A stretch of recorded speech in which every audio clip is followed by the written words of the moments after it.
So today, we're going to dive into a really thought-provoking sermon from 1983. It asks this huge question: what does it actually take to be the ideal partner? And we're not just talking about for another person, but for your country, for the world, even for God. It's a deep dive into what it means to be a true person. Let's get into it. So the whole sermon kicks off with this question that, seems pretty simple at first. With whom shall I live? But here's the twist. It's asking us to think way bigger. That I isn't just you or me. It could be your family. It could be an entire nation. It could be the whole world. The point is that this question of partnership applies to every single level of our lives. So what's the answer to this massive question? Well, the sermon suggests it's the exact same for everyone and everything. The ideal partner, the one that the world and the nation and all things are searching for, is what it calls a true person. And that simple phrase, that's the key to everything else we're going to talk about.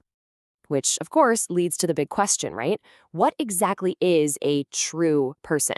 The rest of the sermon is basically dedicated to answering that, breaking down the specific qualities and attitudes that make up this ideal universal partner. Okay, so this slide really breaks it down, putting these two attitudes side by side. On one side, you've got this totally outward focus, living for others, actively going out and doing good. And on the other, a more passive, self-centered way of being. The sermon isn't just saying, be nice. It's arguing that true goodness is proactive. It's about being the one who takes the initiative. And it takes this idea even further with this really cool analogy of the human body. It's basically asking us to do an audit of our own senses. Like, are your eyes just searching for things that you want, or are they actively looking for good things that other people can enjoy? Are your hands mostly for taking in or for getting out? For a true person, every single part of their body is aimed at serving others. Now, beyond this everyday attitude of serving others, the sermon elevates one virtue above all the rest: patience. And we're not just talking about, waiting in line at the grocery store. This is about a deep, profound ability to endure through anything. To really get this, the sermon does something fascinating. It dives right into the word itself. It looks at the Chinese character for patience, which is made up of a symbol for a sword sitting right above the symbol for the mind or the heart. The way it's interpreted here is just, wow. It's this idea that real patience means being able to withstand having a sword buried in your heart and still endure. It's such a powerful image. And this powerful idea of patience, it becomes the whole basis for this really stark comparison the sermon makes. It describes what it calls the Western temperament as always wanting a quick showdown, a fast result, and giving up pretty easily. And it contrasts that with the Chinese temperament, which it sees as the embodiment of patience, someone who can retreat, endure, and just keep coming back 1,000 times if they have to. And it doesn't just stop at personal attitudes, it zooms out to look at the entire culture. The sermon paints Western culture as full of these rapid booms and then sudden busts, of fleeting fashions like miniskirts that change every year. This gets contrasted with Chinese culture, which is portrayed as incredibly stable and enduring, pointing to its 5,000-year history as the ultimate proof of this deep-seated patience. And then, the sermon brings this whole point home with this one super memorable line. It argues that the very existence and the sheer size of the Chinese population is the ultimate fruit, the ultimate evidence of this incredible power of patience. Okay, so you've got living for others, you've got the supreme patience. What's next?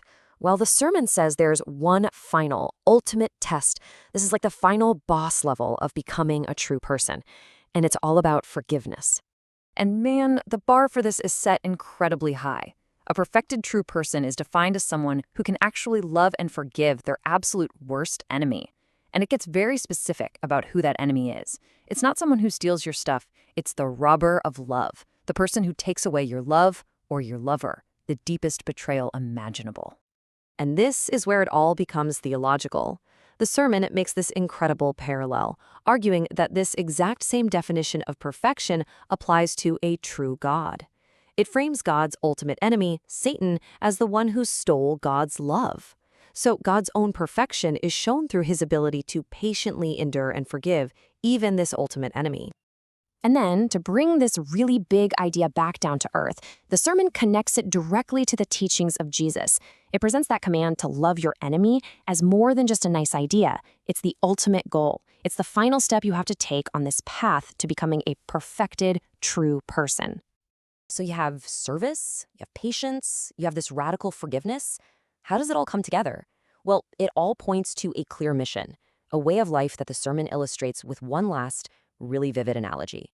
I want you to picture a tree. You've got the leaves and the branches reaching out for the sun and the fresh air, right? The sermon says these are like the developed, prosperous nations. But then you have the roots digging down into the dark, muddy soil. These represent the underdeveloped parts of the world. And here's the kicker. The highest leaves literally can't survive without the deepest roots. So the mission for those in the leaf position is to become roots, to go down and serve those in tougher situations, because that's what keeps the whole tree alive. So, to wrap it all up, the path of a true person, according to this sermon, really boils down to these three things. First, you live your life for others. Second, you build up that incredible patience so you can endure anything. And finally, you learn to love and forgive even your worst enemy. That's the journey. And that leaves us with this final, big question to chew on, a question that gets right to the heart of this whole teaching. In a world that so often tells us to look out for number one and to get things done fast, this sermon makes us stop and ask, what is the real value of a sacrificial life?